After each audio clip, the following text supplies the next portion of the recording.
নবীজি সাল্লাল্লাহু আলাইহি ওয়াসাল্লামের এই মেরাজ নবুয়তের নিদর্শন সমূহের মধ্যে, আল্লাহ রাব্বুল আলামিনের নিয়ামত সমূহের মধ্যে একটা অন্যতম নিয়ামত।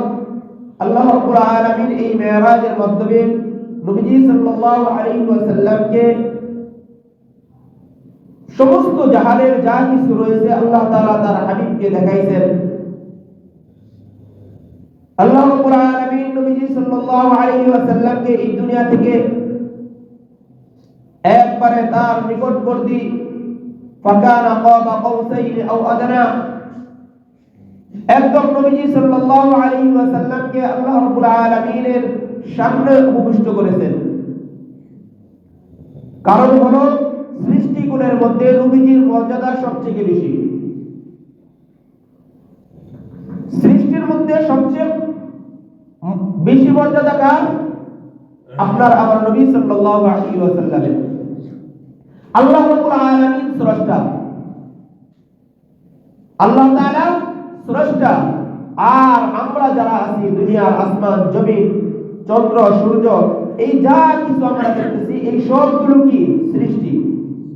আল্লাহ তাআলার স্রষ্টা, এই সমস্ত কিছু কি সৃষ্টি। এই সৃষ্টির মধ্যে মহান রব্বুল আলামিন সবচেয়ে বেশি মর্যাদা দান করেছেন কাকে? আপনার আমার নবী সরকারে দু আলম সাইয়্যিদুনা জনাব রাসূল করিম সাল্লাল্লাহু আলাইহি ওয়াসাল্লামকে। তো অনেকেই অনেক কথা বলে এই মেরাজকে নিয়ে, তো আল্লাহ তাআলা তাকে সবচেয়ে বেশি মর্যাদা দিয়েছে। আল্লাহ তাআলা বলেন ওয়ারাফা'না লাকা যিকরাক, ও হাবিব আমি আপনার আলোচনাকে সবচেয়ে উঁচু করেছি, আপনার ইজ্জতকে সবচেয়ে বেশি বাড়িয়ে দিয়েছি। তো নবীজি সাল্লাল্লাহু আলাইহি ওয়াসাল্লামের মর্যাদা আসমান থেকেও বেশি, আল্লাহ রাব্বুল আলামিনের আরশে আজিম থেকেও বেশি। কারণ আরশে আজিম সৃষ্টি না স্রষ্টা? কথা বলবেন। আল্লাহ তাআলার যে আরশ এটা কি সৃষ্টি না নাকি স্রষ্টা? সৃষ্টি। লৌহ কলম সৃষ্টি নাকি স্রষ্টা? সৃষ্টি। তাহলে আল্লাহ তাআলা সমস্ত সৃষ্টির ঊর্ধ্বে মর্যাদা দিয়েছেন আপনার আমার নবীকে, তাহলে আরশের চেয়েও বেশি মর্যাদা। তো নবীজি সাল্লাল্লাহু আলাইহি ওয়াসাল্লামকে আল্লাহ রাব্বুল আলামিন যখন এই মেরাজে নিয়ে যান, আল্লাহ রাব্বুল আলামিন তার হাবিব সাল্লাল্লাহু আলাইহি ওয়াসাল্লামকে বিভিন্ন কিছু দেখাইছেন। অলৌকিক আশ্চর্য ধরনের অনেক কিছু আল্লাহ রাব্বুল আলামিন দেখাইছেন। গত জুমায় আলোচনা করেছিলাম যে পয়গম্বর আলাইহিস সালাতু ওয়াস সালাম সবাই উপস্থিত ছিলেন কোথায়? বাইতুল মুকাদ্দাসে। কোথায়? বাইতুল মুকাদ্দাসে সমস্ত পয়গম্বরগণ উপস্থিত ছিলেন। আপনাদের কাছে প্রশ্ন, আপনি জানেন আপনার পূর্বে আপনি দেখেন নাই, কিন্তু এমন একজন ব্যক্তি আছিল যে রাষ্ট্রকে সুন্দরভাবে পরিচালনা করছে। আজকে আপনি সুযোগ পাইছেন, যে কোনো ভাবেই হোক তাকে আপনার সামনে উপস্থিত করায় দিচ্ছে, তাহলে আপনি কি করবেন? তার সাথে কথা বলবেন না? পরিচিত হবেন কি হবেন না? তো নবীজি সাল্লাল্লাহু আলাইহি ওয়াসাল্লাম এখনো বাইতুল মুকাদ্দাসে যান নাই, যাওয়ার পূর্বে সমস্ত পয়গম্বরদেরকে আল্লাহ তাআলা ওইখানে উপস্থিত করছে। একজন পয়গম্বর আরেকজন পয়গম্বরের সাথে দেখা। মুসা আলাইহিস সালাম আদম আলাইহিস সালামকে দেখে নাই, কিন্তু বাইতুল মুকাদ্দাসে যায় দেখা। ঈসা আলাইহিস সালাম ইব্রাহিম আলাইহিস সালামকে দেখে নাই, দেখা। একজন পয়গম্বর আরেকজনকে দেখে নাই, কিন্তু ওই মাঠে ওইখানে ওই মসজিদে যায় সবাই তো পরস্পর দেখা হয়ে গেছে। এখন ফেরেশতাকুল পরিচয় করায় দেয়, একজন পরে ফেরেশতা আরেকজনের মাধ্যমে পরিচয় করায় দেয়, ইনি অমুক নবী, তিনি অমুক পয়গম্বর। এরকম ভাবে বিভিন্ন পয়গম্বরদের পরিচয় করায় দিতেছে ফেরেশতাগণ। এক পর্যায়ে হযরত ইব্রাহিম আলাইহিস সালাম, হযরত জিবরাইল আলাইহিস সালাম আয়েশা ঈসা আলাইহিস সালামের হাত ধরে ইব্রাহিম আলাইহিস সালামের কাছে গেছে, যাই বলতেছে ইনি হলো মুসলিম জাতির পিতা হযরত ইব্রাহিম আলাইহিস সালাম। হযরত ঈসা আলাইহিস সালাম হাত মিলাইলেন, কথাবার্তা বললেন। তো ইব্রাহিম আলাইহিস সালাম বলতেছে, সন্তান তুমি তো অনেক ভাগ্যবান। কিভাবে ভাগ্যবান? আল্লাহ তাআলা তোমাকে একদম দুনিয়া থেকেই তোমাকে নবুয়ত দান করেছে, যা আমাদের অন্য কোনো নবীকে দেন নাই। সন্তান তুমি তো অনেক ভাগ্যবান, কারণ তুমি দুনিয়া থেকে একদম ছোট এক সপ্তাহ সন্তান তুমি, ওই সময় থেকে আল্লাহ রাব্বুল আলামিন তোমার উপরে ইনজিল কিতাব নাযিল করেছে। এরকম ভাবে পরস্পর এক এক নবী এক একজনের আলোচনা হইতেছে। এক পর্যায়ে আয়েশা হযরত মুসা আলাইহিস সালামকে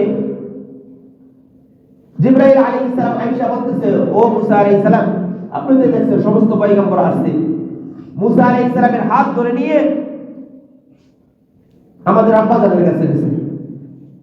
আব্বা জানকে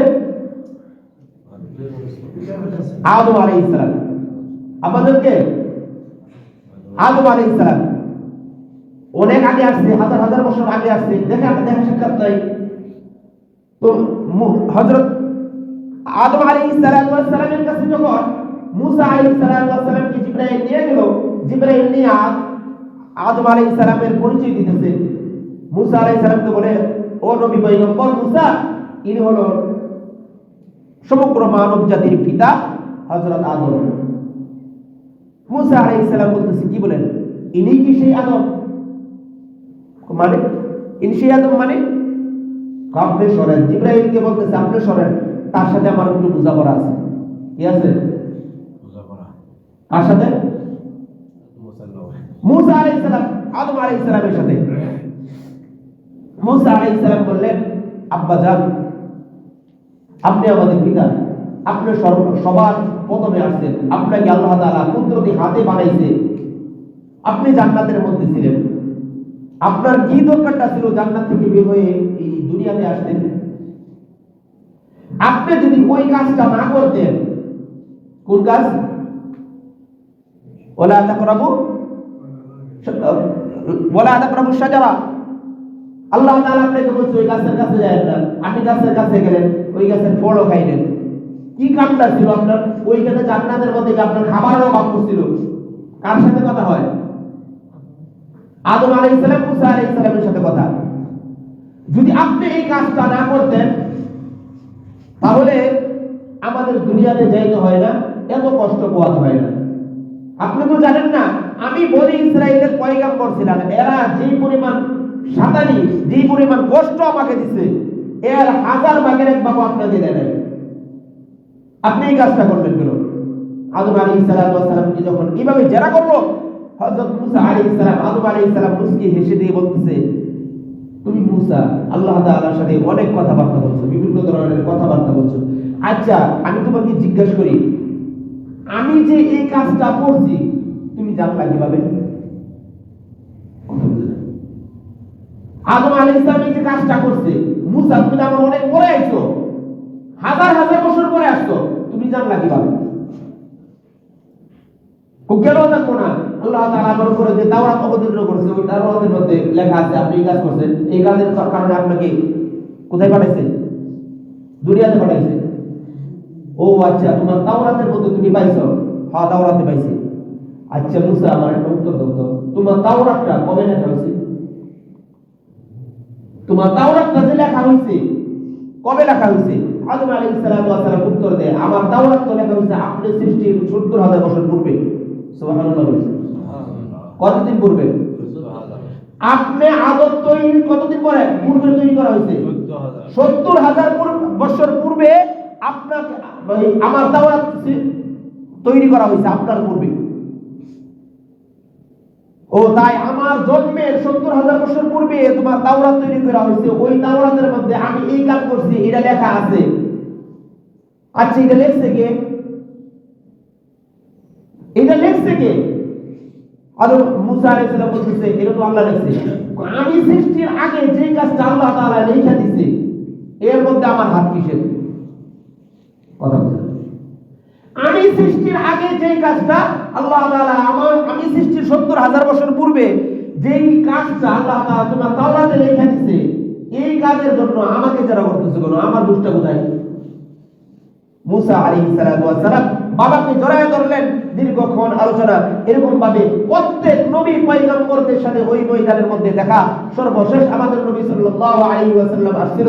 এখন বুঝেন যেই এই 1 লক্ষ মতান্তর 2 লক্ষ 24,000 নবী পয়গম্বর এই যে বাইতুল মুকাদ্দাসের মধ্যে উপস্থিত, এক এক নবী এক একজনের সাথে 1 মিনিট করেও যদি পরিচিত হইতে যায় তাহলে কয় বছর সময় লাগে? তারপরেও কতদিন সময় লাগে? অথচ তারা তো নবী পয়গম্বর, এতদিন পরে দেখা, অল্পতেই শেষ করে নাই, দীর্ঘ আলোচনা করেছে। তো আল্লাহ রাব্বুল আলামিন এই সময়ের চাকাকে আল্লাহ তাআলা ওই সময় টিপে দিয়েছিলেন, যেই চাকা আর ঘুরে নাই। আল্লাহ রাব্বুল আলামিন সমস্ত নবী পয়গম্বরদের এই কথাগুলো আল্লাহ রাব্বুল আলামিন এখানে উল্লেখ করেছে। মুহতারাম হাজিরিন, আল্লাহ রাব্বুল আলামিন কুরআনে কারীমের এক আয়াতে আল্লাহ তাআলা বলেন, আফাতুমারুনাহু আলা মা ইয়ারা ولقد رآه نزلة أخرى عند سدرة المنتهى عندها جنة المأوى إذ يغشى السدرة ما يغشى ما زاغ البصر وما طغى لقد رأى من آيات ربه الكبرى الله رب العالمين তার মাহবুব সাল্লাল্লাহু আলাইহি ওয়াসাল্লাম কে দুনিয়া থেকে যখন নিয়ে যান আল্লাহ রাব্বুল আলামিনের দরবারে, যাইতে যাইতে তার হাবিব সাল্লাল্লাহু আলাইহি ওয়াসাল্লামকে বিভিন্ন কিছু দেখাইছেন। নবীজি সাল্লাল্লাহু আলাইহি ওয়াসাল্লামকে লাকাদ রাআ মিন আয়াতি রাব্বিহিল কুবরা, আল্লাহ রাব্বুল আলামিনের বড় বড় যত আশ্চর্য ধরনের জিনিস রয়েছে এই সমস্ত আশ্চর্য জিনিসগুলো নবীজি সাল্লাল্লাহু আলাইহি ওয়াসাল্লাম নিজ চোখে দেখে আসছে। মুহতারাম হাজিরিন, আল্লাহর হাবিব সাল্লাল্লাহু আলাইহি ওয়াসাল্লাম এই সমস্ত কিছু দেখে এসে উম্মতদেরকে বলতেছে, ও আমার উম্মতেরা রে, সাবধান হয়ে যাও। আল্লাহ রাব্বুল আলামিন আমাকে বিভিন্ন পাপের বিভিন্ন অপরাধের শাস্তিগুলোকে মহান রব্বুল আলামিন আমাকে দেখাইছে। আমি দেখে আসছি এই অপরাধগুলো যদি তোমরা করো তাহলে জেনে রাখো উম্মত, আমি স্বচক্ষে দেখে আসছি এই শাস্তি তোমাদের উপর আসবে। নবীজি সাল্লাল্লাহু আলাইহি ওয়াসাল্লাম বলেন, ও আমার উম্মতেরা, আমি যখন মেরাজে যাই, মেরাজে যাইতে যাইতে আমি এক জায়গায় দেখি কয়েকজন ফেরেশতা দাঁড়িয়ে আছে। ওই ফেরেশতাগুলো একজন ব্যক্তি মাটির মধ্যে শোয়া আছে, বিশাল বড় আকৃতি করে তাকে আল্লাহ রাব্বুল আলামিন বানিয়ে এই ময়দানে শুইয়ে রাখছে। ওই ফেরেশতা তার ডান পাশে আসে, ডান পাশে আসার পরে তার মুখটাকে ডান গাল দিয়ে চিলতে থাকে, চিলতে চিলতে একদম গলা পর্যন্ত যায়। যখন গলা পর্যন্ত যায় আবার এই পার থেকে নিয়ে ওই পারে বাম পাশে চলে যায়, বাম গালটাকেও এরকম ভাবে চিলতে থাকে, চিলতে চিলতে আবার তার গলা পর্যন্ত যায়। যখন বামটা চিলতে থাকে এই দিক দিয়ে ডানটা আবার পূর্বের মতো ঠিক হয়ে যায়। নবীজি সাল্লাল্লাহু আলাইহি ওয়াসাল্লাম এই কষ্ট দেখে আশ্চর্য হয়ে ওইখানে দাঁড়িয়ে কান্না শুরু করে দিলেন। জিবরাইলকে জিজ্ঞাসা করে, ও ভাই জিবরাইল, এই ব্যক্তিকে কেন তাকে এই শাস্তি দেওয়া হচ্ছে? ও আল্লাহর বান্দারা, জিবরাইল আলাইহিস সালাতু ওয়াস সালাম ডাক দিয়ে বলে, ও হাবিব, আপনি কষ্ট পেয়েন না, আপনি দুঃখ নিয়েন না, এই ব্যক্তি হলো আপনার উম্মতের মধ্য থেকে একজন, যেই ব্যক্তি দুনিয়াতে থাকা অবস্থায় মিথ্যা কথা মানুষের কাছে কাছে পৌঁছাইতো, মিথ্যা প্রচার করতো, একটা কথা শোনার পরে ওই কথাকে অন্যের কাছে বলে দিত, এই কথাটা যাচাই বাছাই করা ছাড়াই সে মানুষের কাছে বলা কয়ে বেড়াইতো, এরকম মিথ্যা প্রচারক, তার শাস্তি এরকম হইতেছে। জিবরাইলকে জিজ্ঞাসা করে, ও ভাই জিবরাইল, কতদিন পর্যন্ত তাকে এইভাবে শাস্তি দেওয়া হবে? জিবরাইল আলাইহিস সালাতু ওয়াস সালাম ডাক দিয়ে বলে, ও আল্লাহর হাবিব, কিয়ামত পর্যন্ত তাকে এই মিথ্যা প্রচারকারী হিসাবে কিয়ামত পর্যন্ত তাকে এইভাবে শাস্তি দিতে থাকবে, কিয়ামত পর্যন্ত তার শাস্তি হইতেই থাকবে। ব্যক্তিকে মিথ্যা প্রচারক, মিথ্যা কথা প্রচার করে। এক হাদিসে আল্লাহর হাবিব সাল্লাল্লাহু আলাইহি ওয়াসাল্লাম বলেন, কাফা বিল মারই কাযিবান আই ইউহাদ্দিসা বিকুল্লি মা সামিআ। একজন ব্যক্তি মিথ্যাবাদী হওয়ার জন্য এতটুকু যথেষ্ট, এত বেশি কিছু লাগে না, এতটুকুই যথেষ্ট। একজনে একটা কথা বলছে, এই কথা শোনার পরে এইটা সে আপনার কাছে প্রচার করা শুরু করছে, এতটুকুই যথেষ্ট সে মিথ্যাবাদী হওয়ার জন্য। বেশি কিছু লাগে না, নিজের থেকে বানায়ও বলে না কিছু, একজনে শুধু বলছে তাকে এই কথাটা, সে যাচাই বাছাই ছাড়াই মানুষের কাছে বলা শুরু করেছে, অমুক জায়গায় অমুকটা হয়েছে, এই হয়েছে, সেই হয়েছে। এই জন্য ভাই আমরা এই মিথ্যা কথা প্রচার থেকে নিজেকে হেফাজত করব। যদি হেফাজত না করি তাহলে নবীজি স্বচক্ষে যে শাস্তি দেখে আসছে, এরকম গালটাকে চিরা হবে করাত দিয়ে, আগুনের করাত দিয়ে। মুহতারাম হাজিরিন, আল্লাহর হাবিব সাল্লাল্লাহু আলাইহি ওয়াসাল্লামকে জিবরাইল নিয়ে বলতেছে, ও আল্লাহর হাবিব সামনে চলেন। আল্লাহর হাবিব সাল্লাল্লাহু আলাইহি ওয়াসাল্লাম সামনের দিকে অগ্রসর হইতেছে। পথিমধ্যে এক জায়গায় গিয়ে দেখে বিশাল বড় এক রক্তের সাগর দেখা যায়। ওই রক্তের সাগরের মধ্যে মানুষগুলো হাবুডুবু খাইতেছে। এরকম ভাবে একবার নিচে যায়, আবার পাশে, আবার নিচে যায়, আবার পাশে। ওই রক্তের সাগরগুলো উত্তপ্ত, গরম, এত পরিমাণ গরম। এই রক্তের সাগরের মধ্যে মানুষগুলো যখন ফেলানো হয়, মানুষের শরীরের গোশতগুলো খসে খসে পড়তে থাকে। ওই লোকটা ওই রক্তের সাগরের কিনারে ফিরতে চায়, বহু কষ্ট করে যখন কিনারের কাছাকাছি চলে আসে, ডাঙ্গায় একজন ফেরেশতা বিশাল এক পাথর নিয়ে দাঁড়িয়ে আছে। এই লোকটা যখন এই কিনারে ফিরতে চায়, তৎক্ষণাৎ বিশাল এই পাথরটা তার মুখের মধ্যে নিক্ষেপ করা হয়। মুখে নিক্ষেপ করার সঙ্গে সঙ্গে এই লোকটা আবার সমুদ্রের মাঝ গিয়ে পড়ে। আল্লাহর হাবিব সাল্লাল্লাহু আলাইহি ওয়াসাল্লাম এই শাস্তি রেখে নিজেকে আর ধরে রাখতে পারলেন না, কান্না শুরু করে দিলেন। জিজ্ঞাসা করলেন, জিবরাইল, এই ব্যক্তিকে কেন তাকে এই পরিমাণ শাস্তি দেওয়া হচ্ছে? জিবরাইল আলাইহিস সালাতু ওয়াস সালাম বলে, ও আল্লাহর হাবিব, আপনি ব্যথিত হয়েন না, আপনি কষ্ট নিয়েন না। এই ব্যক্তি হলো আপনার উম্মতের মধ্য থেকে একজন ব্যক্তি যে মানুষের গীবত করে করে বেড়াইতো। কি করে বেড়াইতো? মানুষের গীবত করে বেড়াইতো। অমুকের কথা তমুকের জায়গায়, অমুকের কাজ তমুকের কাছে, এরকম ভাবে বলে বলে বেড়াইতো। আল্লাহর হাবিব সাল্লাল্লাহু আলাইহি ওয়াসাল্লাম এই কান্না জড়িত কণ্ঠে বলতেছে, ও জিবরাইল, আমার এই উম্মতকে কতদিন পর্যন্ত শাস্তি দেওয়া হবে? জিবরাইল আলাইহিস সালাম ডাক দিয়ে বলে, ও আল্লাহর হাবিব, আপনার এই উম্মতকে কিয়ামত পর্যন্ত এরকম ভাবে শাস্তি দিতেই থাকবে। মুহতারাম হাজিরিন, এমনি ভাবে জিবরাইল আলাইহিস সালাম আল্লাহর হাবিব সাল্লাল্লাহু আলাইহি ওয়াসাল্লামকে বলেন, ও আল্লাহর হাবিব, আপনি চলেন। সামনে অগ্রসর হইতেছে। অগ্রসর হইতে হইতে এক জায়গায় গিয়ে দেখে কিছু লোককে পাগুলো উপরে দিয়ে, মাথাগুলো নিচে দিয়ে টাঙ্গিয়ে ঝুলিয়ে রাখা হইতেছে।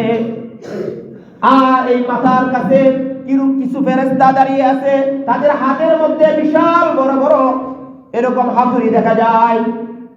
এই হাতুড়ি দিয়ে এই ব্যক্তির মাথাটা নিচের দিকে এমন জোরে আঘাত করে মাথাটা চূর্ণ বিচূর্ণ হয়ে যায়।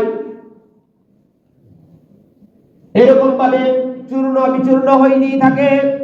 জিবরাইল আলাইহিস সালামকে আল্লাহর হাবিব সাল্লাল্লাহু আলাইহি ওয়াসাল্লাম ডাক দিয়ে বলে, ও ভাই জিবরাইল, এই ব্যক্তিকে তাকে কি কারণে এই শাস্তিগুলো দেওয়া হচ্ছে? জিবরাইল আলাইহিস সালাম বলেন, ও আল্লাহর হাবিব, এ অন্য কেউ না, এ হলো আপনার উম্মত। শাস্তি কিসের জন্য দেওয়া হচ্ছে? জিবরাইল আলাইহিস সালাম বলে, ও আল্লাহর হাবিব, এই ব্যক্তি রমজান মাসে দিনের বেলা সে রোজা রাখতো না। রমজান মাস কি করতো না? সামনে রমজান আসতেছে, রমজানে 11 মাস খাওয়ার পরেও পেট ভরে না। 11 মাস খাওয়ার পরে কি ভরে না? পেট ভরে না। অথচ মানুষের স্বাস্থ্য ঠিক রাখার জন্য এই রোজার কতটুকু অপরিসীম। একজন মানুষ 11 মাস যখন সে খাবার খায় তার ভিতরে পাকস্থলী এরকম অসুস্থ হইতে থাকে। তো আল্লাহ রাব্বুল আলামিন নবীজি সাল্লাল্লাহু আলাইহি ওয়াসাল্লামের মাধ্যমে এই রোজা দিতে, যখন রোজা রাখে তার এই পাকস্থলী একটু রেস্ট পায়, সময় পায়, সে আবার পূর্বের মতো সুস্থ হয়ে যায়। আজকে তো আমাদের বিভিন্ন সমস্যা, কত ধরনের সমস্যা, ডাক্তারি যত ফর্মুলা আছে এগুলো আমরা নিতে ব্যস্ত। ডাক্তারে যত কঠিন প্রশ্নই দিব, যত কঠিন ফর্মুলা দিব, এইটা নিতে আমরা ব্যস্ত। ডাক্তার বলছে বুড়ে ঘুমের থেকে ওইটা ধরাইবে, অথচ আল্লাহর হাবিব বলছে বুড়ে ঘুমের থেকে ওইটা ওযু করে নামাজ পড়বে। কোনটা করি আমরা? ঘুমের থেকে ওইটা দৌড়াই, নামাজ আদায়। ও বন্ধু, নবীজি সাল্লাল্লাহু আলাইহি ওয়াসাল্লামের সুন্নতের যদি আমরা পাবন্দী হই, সুন্নতের অনুসারী যদি আমরা হয়ে যাই, প্রত্যেকটা সুন্নত যদি আমরা মেনে থাকি, তাহলে দুনিয়া আখিরাত উভয় জাহানে আমরা শান্তি পাইব। দুনিয়া শান্তি, আমার শরীর 3.5 বডিটা সুস্থ থাকবে। নবীজি সাল্লাল্লাহু আলাইহি ওয়াসাল্লাম প্রত্যেক চন্দ্র মাসের 13, 14, 15 রোজা রাখতেন। প্রত্যেক সপ্তাহে সোমবার এবং বৃহস্পতিবার আল্লাহর হাবিব রোজা রাখতেন। এই আমলগুলো করতেন। তার তো কোনো আমলের প্রয়োজন ছিল না, এগুলা কেন করতেন? আল্লাহ তাআলা যাকে জান্নাতের বাদশা বানায় দিয়েছে। আল্লাহ তাআলা বলেন, আমি মালিকি ইয়াউমিদ্দিন, আমি এই সমস্ত কিছুর মালিক, হাসরের ময়দানের মালিক আমি, কিন্তু আপনি বাদশা। আপনি কি মালিক? আল্লাহ নবীকে বলে আপনি বাদশা। তো যাকে সব কিছুর মালিক বানায় দিছে, তার এত কষ্ট কেন করা লাগে? প্রতি সপ্তাহে 2টা রোজা, মাসে শেষ দিকে গিয়া মাসের মাঝখানে যায় রোজা কেন রাখতে হয়? তার কোনো প্রয়োজন নাই। এটা হলো উম্মতের প্রয়োজনে। কাদের প্রয়োজনে? উম্মত যদি এগুলা পালন করতে পারে তার বডি সুস্থ থাকবে। আমরা ডাক্তারের বিভিন্ন রকমের যে কথাগুলো বলে ওইগুলো আমরা মানি, বিভিন্ন ফর্মুলাগুলো আমরা খুব ঠিকই মানতে পারি। সকালে রুটি, বিকালে রুটি, দুপুরে রুটি, 3 বেলায় রুটি খাইতে পারি। আবার কি কম করে খাওয়া। আরে ভাই, যদি কম করে খাইতে হয় তাহলে রোজা রাখেন, আপনার আমল সব ঠিক থাকবে। তো আল্লাহ রাব্বুল আলামিন আমাদেরকে প্রত্যেককে সুন্নতের উপর আমল করে নিজেদের দেহ মন সুস্থ রাখার তৌফিক দান করুক, আমিন। তো নবীজি সাল্লাল্লাহু আলাইহি ওয়াসাল্লাম দেখলেন এই লোকদেরকে উল্টা করে টানিয়ে তাদের মাথাগুলোকে চূর্ণ বিচূর্ণ করা হচ্ছে। চূর্ণ বিচূর্ণ যখন করা হচ্ছে, আল্লাহর হাবিব জিজ্ঞাসা করলেন, ও ভাই জিবরাইল, কিসের জন্য তাদেরকে শাস্তি দেওয়া হচ্ছে? বলতেছে এরা রমজান মাস রোজা রাখতো না, এই জন্য তাদেরকে এই শাস্তি দেওয়া হচ্ছে। কিয়ামত পর্যন্ত দিতে থাকবে, হাসরের ময়দানে তাদের ফয়সালা হবে সে কোথায় যাবে। অতঃপর জিবরাইল আলাইহিস সালাতু ওয়াস সালাম আল্লাহর হাবিব সাল্লাল্লাহু আলাইহি ওয়াসাল্লামকে নিয়ে বলতেছেন, চলেন হাবিব, সামনে চলেন। নবীজি সাল্লাল্লাহু আলাইহি ওয়াসাল্লাম সামনের দিকে চলতেছে। চলতে চলতে চলতে চলতে এক পর্যায়ে এক জায়গায় গিয়ে দেখে নবীজি সাল্লাল্লাহু আলাইহি ওয়াসাল্লাম বিশাল বড় এক তন্দুর দেখা যায়। তন্দুরের ভিতরে অগ্নিকুণ্ড, আগুন দাউ দাউ করে জ্বলতেছে। এই তন্দুরের ভিতরে কিছু উলঙ্গ নারী পুরুষদেরকে আল্লাহর হাবিব দেখলেন। এই নারী পুরুষগুলো ওই আগুনের ভিতরে, তন্দুরের ভিতরে থেকে চিৎকার আর চিৎকার, কান্নাকাটি করতেছে আর বলতেছে বাঁচাও বাঁচাও বলে। নবীজি সাল্লাল্লাহু আলাইহি ওয়াসাল্লাম নিজেকে স্থির রাখতে পারলেন না, কান্না শুরু করে দিলেন। জিবরাইলকে জিজ্ঞাসা করে, ও ভাই জিবরাইল, এই ব্যক্তিরা কারা? কিসের জন্য তাদেরকে এই শাস্তি দেওয়া হচ্ছে? জিবরাইল আলাইহিস সালাতু ওয়াস সালাম ডাক দিয়ে বলে, ও আল্লাহর হাবিব, এই লোকগুলো অন্য কেউ না, এরা হলো আপনার উম্মতের মধ্য থেকে। কিসের জন্য শাস্তি দেওয়া হচ্ছে? আল্লাহর হাবিব সাল্লাল্লাহু আলাইহি ওয়াসাল্লামকে জিবরাইল আলাইহিস সালাতু ওয়াস সালাম বলে, ও আল্লাহর হাবিব, এই লোকগুলো আপনার উম্মতের, এরা ঘরে বৈর যাইতো, স্ত্রী থাকা সত্ত্বেও অন্য মানুষের বিবির কাছে যাইতো, অন্য মহিলার দিকে তাকাইতো, অন্যের ঘরে গিয়ে ব্যভিচারে লিপ্ত হইতো। এই ব্যভিচারী নারী পুরুষদেরকে এখানে এইরকম শাস্তি দেওয়া হচ্ছে। জিব্রাইলকে জিজ্ঞাসা করলে, ও জিব্রাইল, কতদিন দেওয়া হবে? জিব্রাইল বলে, ও আল্লাহ হাবিব, এদেরকে কিয়ামত পর্যন্ত এরকম ভাবে শাস্তি দিতেই থাকবে, কিয়ামত পর্যন্ত এদের শাস্তি দিতেই থাকবে।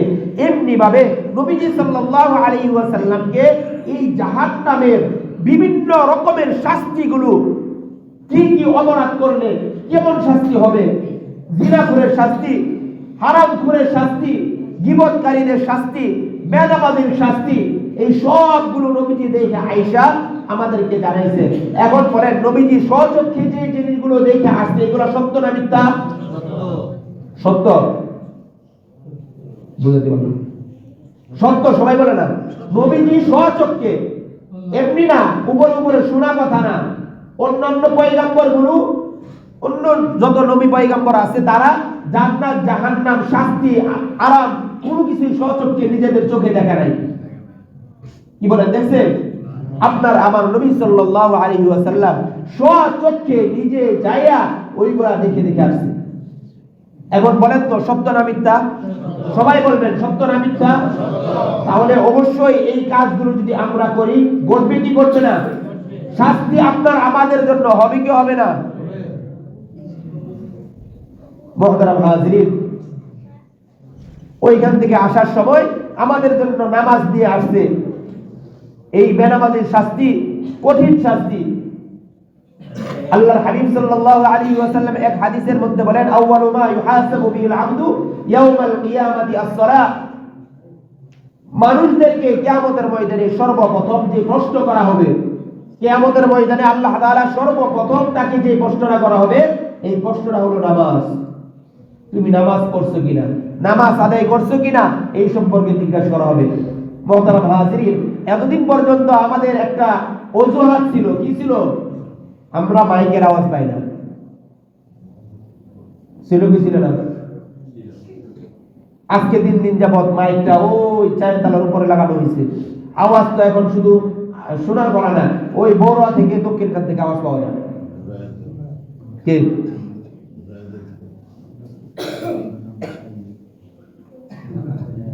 কোন?